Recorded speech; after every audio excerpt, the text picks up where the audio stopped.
ఇక సిద్దిపేట జిల్లాలో గాలివాన బీభత్సం సృష్టించింది. ఈదురు గాలులకు దుద్దెడ టోల్గేట్ పైకప్పు ఎగిరిపోయింది. రాజీవ్ రహదారిపై భారీగా ట్రాఫిక్ జామ్ అయింది.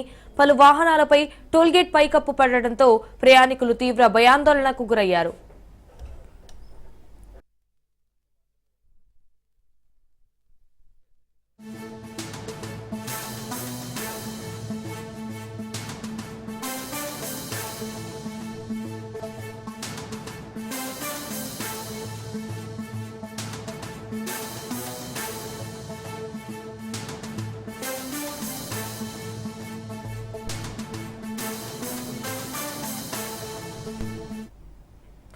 సిద్దిపేట జిల్లాలో గాలివాన బీభత్సం సృష్టించింది. ఈదురుగాలులకు దుద్దెడ టోల్గేట్ పైకప్పు ఎగిరిపోయింది.